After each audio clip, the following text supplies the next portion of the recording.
আমি তো কিচ্ছু চাই না, শুধু আমার ভূত চায়ের বাসি চাই, ভূত চায়ের বাসি চাই, আমি ভূত চায়ের বাসি চাই।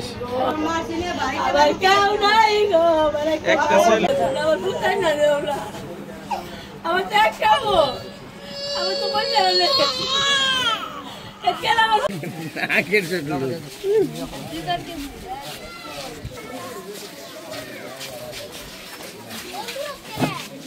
তবে আমার কথা ছিল আমার একমাত্র ছেলে, আমার বুক খাইলাম বাবা, আমি আমার ছেলে আসি চাই, আমার ছেলের সামনে মারছে তার মারানো, আমি কিচ্ছু আমার একটা ছেলে, আর মারা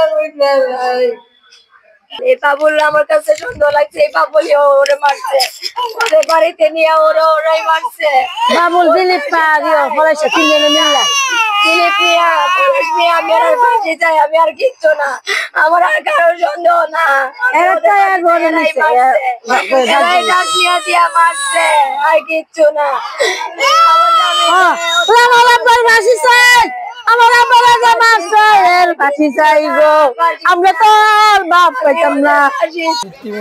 বাবা মার কাছ থেকে আমরা শুনতেছি যে তারা ডাক জানিয়েছে এই বাড়ির থেকে নিচে বাবুল নামে একজন, সে নিয়ে গেছে। নেওয়ার পরে আবার আমরা যখন শুনলাম রাত্রে দৌড়াদৌড়ি হইলা, তখন গিয়ে দেখলাম তার লাশ পরে ইয়ার মধ্যে হাসপাতালে আমরা পাইছি। কিন্তু এর আগে খালবান নাকি ফেলাই তার বাবাকে এখান থেকে আবার তার মোটরসাইকেলের মাধ্যমে হাসপাতাল নিয়ে গেছে।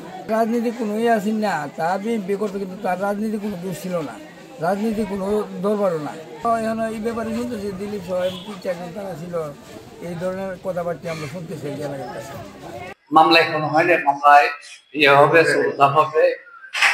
হবে, তারপরে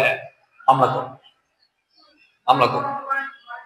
আমি তো ওই তিনজনের বাইরে আমি তো কাউকে দেখিনি, তারা তিনজন আমার ছেলেকে নিচ্ছে, দিলীপ, বাবু আর হলো এই একটা পলাশ। তো আমি তো তাদের তিনজনের বাইরে আসবো, অন্য কাউকে আমি বলতে পারি না।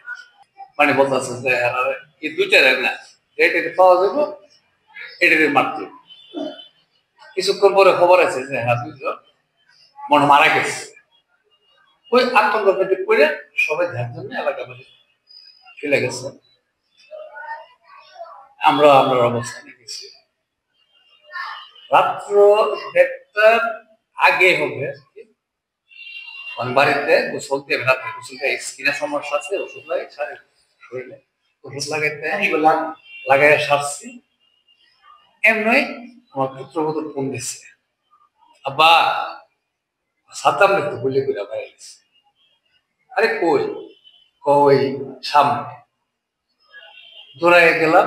এত রাত্রে প্রায় মনে হয় 2টার কাছাকাছি হবে, লোক নাই, একজন পাই দিকে ও সামনে মনে হয় হাসপাতাল নিয়ে গেছে।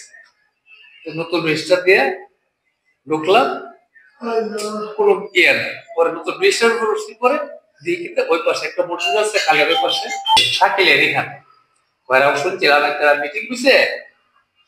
তো গেছিলাম যে কেন কি আলোচনাটাও সত্য নিবারের জন্য। যাই দেখছি আজিমের বাড়িতে কোনো লোক নেই, আমার ছেলেও কিন্তু পরে এখানে এসে রুবিকের এখানে বাড়ির সামনে যে কুড়াটা কিছুক্ষণ বলে বসছে, পয়সা সেটা পরে হ্যাঁ বাড়ির দিকে দেখতে দিচ্ছে, ওই দিকে রাস্তা। তো জিল্লু মিয়া বাড়িটার বরাবর গেছে, পিছন দিয়ে বলে ফায়ার করা শুরু করছে। তখন দৌড়াইয়া এরা 3 দিন চলে গেছে, আর সাদ্দাম নাকি গুলিবিদ্ধ হয়ে গেছে। আমি বললাম তুমি একটু ভালোভাবে বল, আমার সাথে চলে আমার ছেলেটা একটা ভালোভাবে বলো, দিলে অনেক সাথে না তো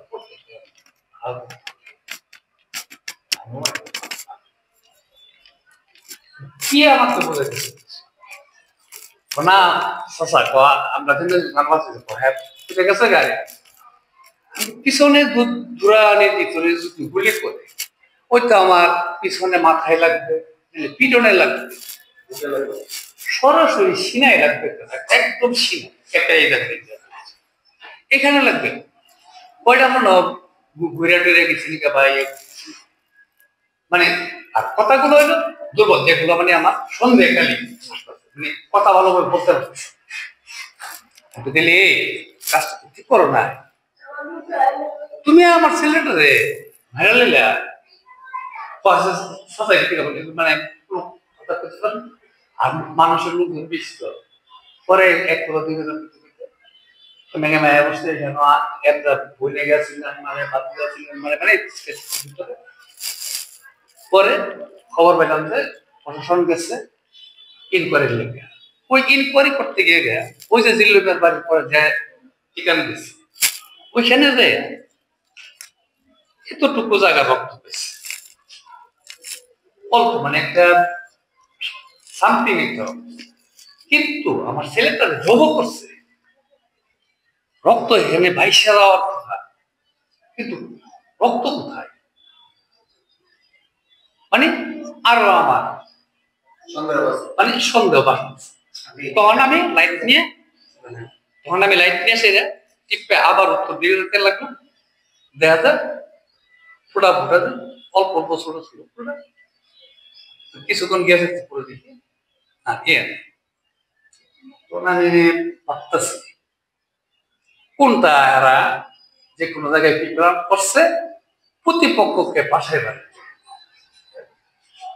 আর এটাই সত্য কথা, আর এটাই হলো বাস্তবতা।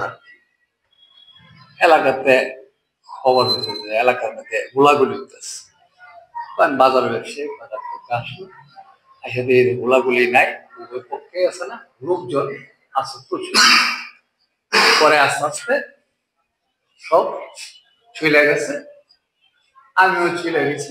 আর সে উদ্দেশ্য নিয়ে সেটা আমার ছেলেদের ফোন করছে, আমি ফোনের সর্বোচ্চ শাস্তি মৃত্যুদণ্ড চাই।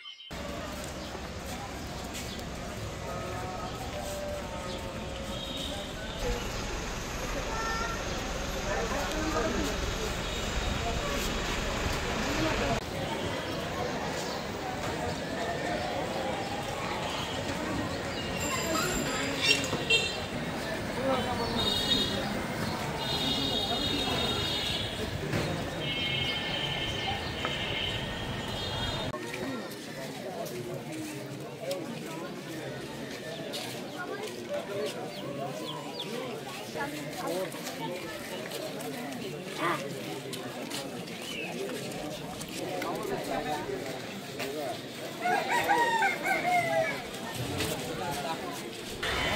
Ada mana